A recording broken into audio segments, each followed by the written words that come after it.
Obrigado. É uma honra estar com vocês hoje nessa formatura de uma das mais excelentes universidades do mundo. Verdade seja dita, eu nunca me formei na faculdade. Esta foi a vez na vida em que eu cheguei mais perto de uma formatura de faculdade. Hoje eu gostaria de contar para vocês 3 histórias da minha vida. É isso, não é grande coisa, só 3 histórias. A primeira história é sobre ligar os pontos. Eu deixei a Reed College depois dos primeiros 6 meses, mas então eu fiquei um tempo de 18 meses antes de eu realmente sair. Então, por que eu saí? Começou antes de eu nascer. Minha mãe biológica era uma jovem e solteira estudante de faculdade, e ela decidiu me colocar para adoção. Ela achava muito fortemente que eu deveria ser adotado por pessoas formadas, então tudo estava preparado para que quando eu nascesse, fosse adotado por um advogado e sua esposa. Exceto que quando eu apareci, eles decidiram no último minuto que na verdade eles queriam uma garota. Então meus pais adotivos, que estavam numa lista de espera, receberam uma ligação no meio da noite perguntando: "Nós temos um garoto inesperado, vocês o querem?" Eles disseram: "É claro." Minha mãe biológica mais tarde descobriu que minha mãe adotiva nunca se formou na faculdade e que meu pai adotivo nunca se formou no colégio, ensino médio. Ela se recusou a assinar os papéis finais da adoção. Ela só cedeu alguns meses depois, quando meus pais adotivos prometeram que um dia eu iria para a faculdade. Esse foi o começo na minha vida. E 17 anos depois eu fui para a faculdade. Mas, ingenuamente, eu escolhi uma faculdade quase tão cara quanto Stanford. E todas as economias dos meus pais de classe operária estavam sendo gastas na minha educação superior. Depois de 6 meses, eu não podia enxergar o valor daquilo, eu não tinha ideia do que queria fazer com minha vida e nenhuma ideia de como a faculdade poderia me ajudar a descobrir. E lá estava eu gastando todo o dinheiro que meus pais economizaram durante suas vidas inteiras. Então eu decidi sair e confiar que tudo ia acabar dando certo. Era bem assustador naquela época, mas olhando para trás foi uma das melhores decisões que eu já tomei. Assim que eu saí, eu pude parar de assistir às aulas obrigatórias que não me interessavam e comecei a assistir às que pareciam interessantes. Nem tudo foi tão romântico. Eu não tinha um dormitório, então eu dormia no chão do quarto dos amigos. Eu devolvia garrafas de Coca-Cola aos depósitos por 5 centavos para poder comprar comida, e eu andava 7 milhas através da cidade toda noite de domingo para pegar uma boa refeição semanal no templo Hare Krishna. Eu amava aquilo. E muito do que eu encontrei seguindo minha curiosidade e intuição se mostrou de valor incalculável mais tarde. Deixe-me dar um exemplo. A Reed College, naquele tempo, oferecia, quem sabe, a melhor instrução sobre caligrafia no país. Por todo o campus, cada pôster, cada etiqueta em cada gaveta apresentava uma bela caligrafia manual. Por eu ter saído e não ter que assistir às aulas normais, eu decidi tomar aulas de caligrafia para aprender a fazer aquilo. Eu aprendi sobre caracteres com e sem serifa, sobre a variação do espaço entre diferentes combinações de letras, sobre o que torna a grande tipografia grande. Era bonita, histórica, artisticamente sutil de uma maneira que a ciência não pode capturar. E eu achei aquilo fascinante. Nada disso tinha sequer um lampejo de aplicação prática na minha vida. Mas 10 anos depois, quando nós estávamos projetando o primeiro computador Macintosh, aquilo tudo voltou para mim. E nós colocamos tudo no Mac. Foi o primeiro computador com uma tipografia bonita. Se eu nunca tivesse entrado naquele simples curso da faculdade, o Mac nunca teria múltiplos tamanhos de letra ou fontes proporcionalmente espaçadas. E já que o Windows copiou o Mac, provavelmente nenhum computador pessoal teria.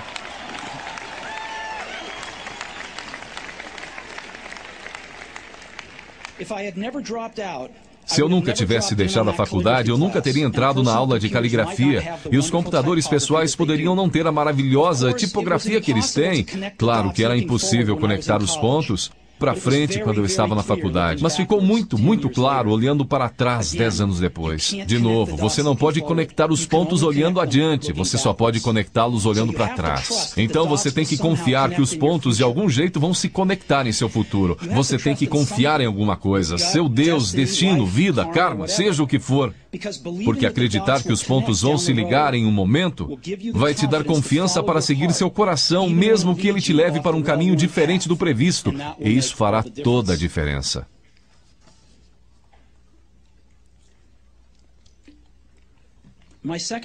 Minha segunda história é sobre amor e perda. Eu fui sortudo. Encontrei o que eu amava fazer cedo na vida. Woz e eu começamos a Apple na garagem dos meus pais quando eu tinha 20 anos. Nós trabalhamos duro e em 10 anos a Apple cresceu de apenas nós dois numa garagem para uma companhia de $2 bilhões com mais de 4 mil empregados. Nós acabávamos de lançar nossa maior criação, Macintosh, um ano antes, e eu fizera 30 anos. E então eu fui demitido. Como você pode ser demitido de uma empresa que você começou? Bem, conforme a Apple cresceu, nós contratamos alguém que eu achava muito talentoso para levar a empresa comigo. E no primeiro ano, mais ou menos, as coisas saíram bem. Mas então nossas visões do futuro começaram a divergir e, eventualmente, nós tivemos uma briga. Quando isso aconteceu, nosso quadro de diretores ficou do lado dele. Então, aos 30 anos, eu estava fora, e muito escandalosamente fora. O que tinha sido o foco de toda a minha vida adulta se foi, e isso me destruiu. Eu realmente não sabia o que fazer por alguns meses. Senti que tinha decepcionado a geração anterior de empreendedores, que tinha deixado cair o bastão no momento em que ele estava sendo passado para mim. Eu encontrei David Packard e Bob Noyce e tentei me desculpar por ter estragado tudo daquela maneira. Foi um fracasso público e eu até mesmo pensei em deixar o vale. Mas alguma coisa lentamente começou a nascer em mim. Eu continuava amando o que eu fazia. As coisas que aconteceram com a Apple não mudaram isso em nada. Eu havia sido rejeitado, mas continuava amando. Foi quando decidi começar de novo. Não enxerguei isso na época, mas ser demitido da Apple foi a melhor coisa que podia ter acontecido para mim. O peso de ser vitorioso foi substituído pelo vazio de ser um iniciante outra vez, sem muita certeza sobre nada. E isso me deu liberdade para começar um dos períodos mais criativos da minha vida. Durante os 5 anos seguintes, criei uma companhia chamada Next, outra companhia chamada Pixar, e me apaixonei por uma mulher maravilhosa que se tornou minha esposa. Pixar fez o primeiro filme animado por computador, Toy Story, e é o estúdio de animação mais bem-sucedido do mundo.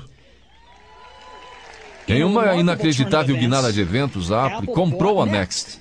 E eu voltei para a empresa, e a tecnologia que desenvolvemos nela está no coração do atual renascimento da Apple. E Lorraine e eu temos uma família maravilhosa. Tenho certeza de que nada disso teria acontecido se eu não tivesse sido demitido da Apple. Foi um remédio horrível, mas eu entendo que o paciente precisava. Às vezes a vida bate com um tijolo na sua cabeça. Não perca a fé. Estou convencido de que a única coisa que me permitiu seguir adiante foi o meu amor pelo que fazia. Você tem que descobrir o que você ama. Isso é verdadeiro tanto para o seu trabalho quanto para com as pessoas que você ama. Seu trabalho vai preencher uma parte grande da sua vida. E a única maneira de ficar realmente satisfeito é fazer o que você acredita ser um ótimo trabalho. E a única maneira de fazer um excelente trabalho é amar o que você faz. Se você ainda não encontrou o que é, continue procurando. Não sossegue. Assim como todos os assuntos do coração, você saberá quando encontrar. E como em qualquer grande relacionamento, só fica melhor e melhor à medida que os anos passam. Então continue procurando até você achar. Não sossegue.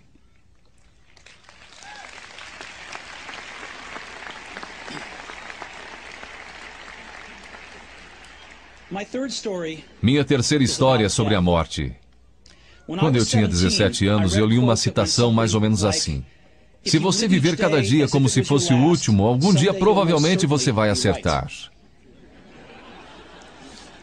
Aquilo me impressionou e desde então, nos últimos 33 anos, eu tenho olhado no espelho cada manhã e perguntado a mim mesmo, se hoje fosse o último dia da minha vida, eu ia querer fazer o que eu vou fazer hoje?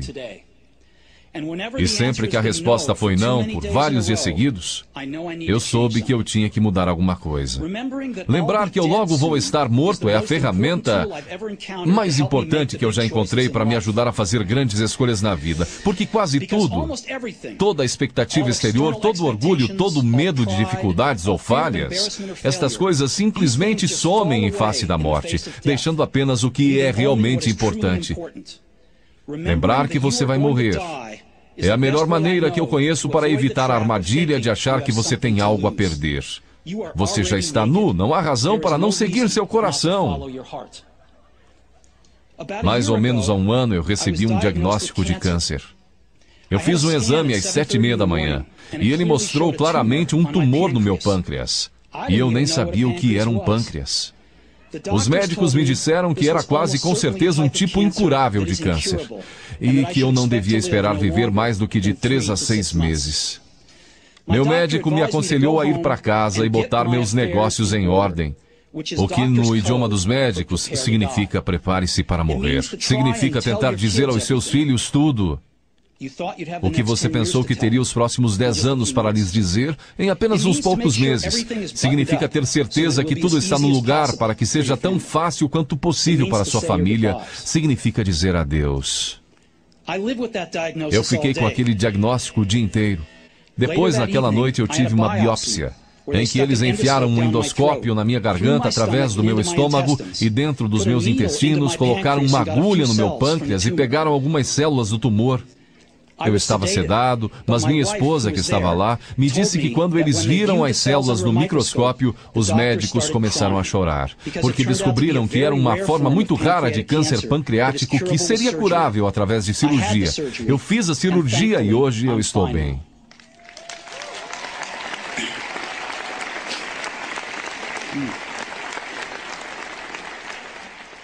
Isso foi o mais perto que eu cheguei de encarar a morte, e eu espero que seja o mais perto que eu chegue por algumas décadas mais.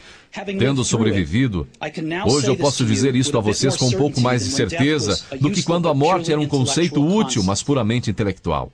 Ninguém quer morrer. Mesmo as pessoas que querem ir para o céu não querem morrer para chegar lá.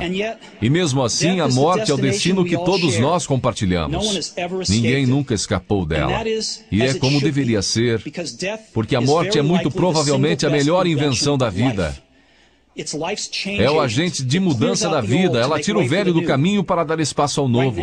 Por enquanto, o novo são vocês. Mas algum dia, não muito distante, vocês gradualmente vão se tornar os velhos e sair do caminho. Me desculpe por ser tão dramático, mas é totalmente verdade. Seu tempo é limitado, então não gaste vivendo a vida de outra pessoa. Não caia na armadilha do dogma, que é viver com os resultados do pensamento de outra pessoa. Não deixe o ruído da opinião alheia sufocar sua voz interior. E mais importante, tenha coragem de seguir seu coração e sua intuição. Eles, de alguma forma, já sabem o que você realmente quer se tornar. Tudo mais é secundário.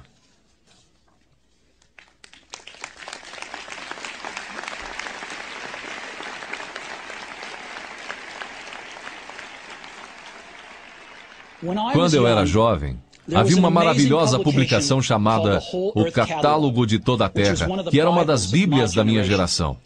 Foi criada por um camarada chamado Stuart Brand, não muito longe daqui, em Menlo Park. E ele deu vida à publicação com seu toque poético. Isso foi no final dos anos 60, antes dos computadores pessoais e da editoração eletrônica, então tudo era feito com máquinas de escrever, tesouras e câmeras Polaroid. Era tipo o Google formato brochura, 35 anos antes do Google aparecer. Era idealista e com abundância de recursos elegantes e ideias brilhantes. Stuart e sua equipe publicaram várias edições de O Catálogo de Toda a Terra, e então, quando seu papel estava cumprido, eles publicaram uma edição final. Era meados dos anos 70 e eu tinha a idade de vocês. Na contracapa da edição final havia uma fotografia do amanhecer em uma estradinha de terra, do tipo em que você poderia ficar pegando carona se você for aventureiro. Embaixo dela estavam as palavras Stay hungry, stay foolish. Era a mensagem de despedida deles ao sair do ar. Stay hungry, stay foolish. E eu tenho sempre desejado isso para mim mesmo. E agora, a vocês, se formarem para começar outra vez. Eu desejo isso a vocês. Stay hungry, stay foolish. Muito obrigado a todos vocês.